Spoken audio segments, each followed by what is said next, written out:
Tensions growing over President-elect Trump's consideration of Governor Mitt Romney to be Secretary of State, especially within Mr. Trump's inner circle. His former campaign manager going on a media blitz over the weekend as she publicly questioned the idea of such a harsh critic of Mr. Trump getting a top position in his administration. It's just breathtaking in scope and intensity, the type of messages I've received from all over the country. And the number of people who feel betrayed to think that a Governor Romney would get the most prominent cabinet post after he went so far out of his way to hurt Donald Trump. There was the Never Trump movement, and then there was Mitt Romney. Joining us now is Karl Rove, former senior advisor and deputy chief of staff to President George W. Bush. He is a Fox News contributor. Karl, so great to have you. You know, she has so much discipline. She was so on point through the whole campaign. It is impossible for me to believe that she's just gone rogue hating on Mitt Romney. I mean, there's a method to this madness. What do you think it is? Well, we don't know, but you're right. There are two explanations for this. One is that it's authorized, that Mitt Romney has said, go out and do these things. Actually, that Donald Trump has said, go out and say these things about Mitt Romney. Let's hang him out to dry. I had a meeting with him. We talked about making him Secretary of State. Let's hang him out to dry, and I'll go with somebody else, and we can attribute it to grassroots influence. The other is that she's gone rogue, and she's doing this on her own. She says she's given this advice to Trump privately, and now she's making it publicly.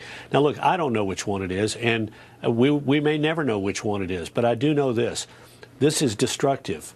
This, first of all, suggests that Donald Trump is weak when his inner core, his closest advisors, are publicly telling people, this is the advice I gave my chief, and he isn't listening to me. So it makes him look weak. Second of all, I mean, is there another explanation, though? I mean, is it possible that it gets the shooting out of the way? I mean, is there anything it gets over with by doing this? Well, sure, but look, you know, if you want a reason to blame it on, yeah, but you're the president-elect. You can always say, I made my choice on the basis of, I thought this would be the best person for the job who is in sync with me on my policies. I looked at a lot of capable people, but I've settled on X. This one is going to make it look like, regardless of what he does, if he settles on Romney, it's going to be his closest advisors told him not to do it. If he settles on somebody else, it's going to be there was anger about Romney, and he couldn't stand up to that anger. It's better to have given that advice in private and let him make his decision one way or the other. And if it is a decision, you can tell him, look, I'm getting lots of negative feedback about Romney. I think this will blow up a great deal of your base. But do that in private, because, look, here's the long-term ramification. Inside the White House, the most important thing that the staff can provide the president is unvarnished advice. But if you have people out there giving their advice publicly as well as privately, it inhibits the free flow of information. Who wants to now walk into the room and say, well, I think you ought to go with Romney, if you've got Kellyanne Conway out there blasting it? What happens in some future issue if somebody feels free to go out and give their public advice, their private advice publicly? Or what happens if the president adopts this as his MO? This is going to inhibit the free flow of confidential private advice to the president, which is one of the most important commodities inside the White House. Or he wants to show that he's his own guy. He lets her go out and do this. He makes another decision. Otherwise, regardless, he gets to show he's his own guy when he makes a decision. I hear you. Not when he gets criticized or advice given in public. That doesn't add to. He is the decisive leader, and he's a decisive leader when he makes a decision. You bring up the idea of how well their outlooks mesh on how to manage countries and your relationship with them around the world, and obviously there are a lot of places that they differ. Might there be some advantage to that, where they're sort of the ultimate good cop, bad cop team, where Trump says, I'm going to start a trade war with China, or I'm going to really hold my ground on this, and Romney goes to the country and says, boy, he's sort of a lunatic. You've heard what I had to say in the past. He'll do it. You better do what he wants, because he'll do it. I mean, could that be one advantage?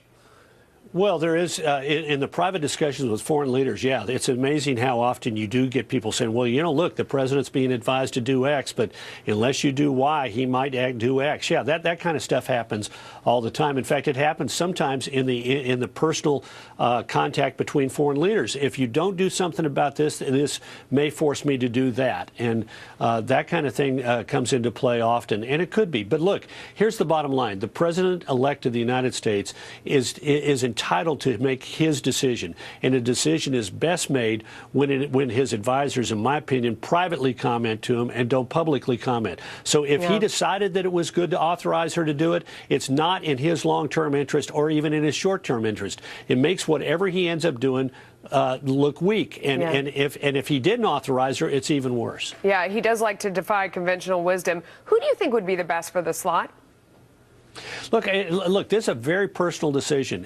A lot of it involves the chemistry of the president and the nominee for the Secretary of State, and also the relationship between the National Security Advisor and the Secretary of State. Because, look, the National Security Advisor is somebody we don't talk about in this drama, but the National Security Advisor has to be able to work hand in glove with the Secretary of State and to lay out all of the options available to a president, some of which may come from the intelligence, be advocated by the intelligence community, some by Secretary of Defense, some by Secretary of State, but a variety of opinions. So this has got to be somebody that the Secretary of State can work with, and whom the Secretary of State respects, and whom the National Security Advisor respects, because they'll be knit up very close.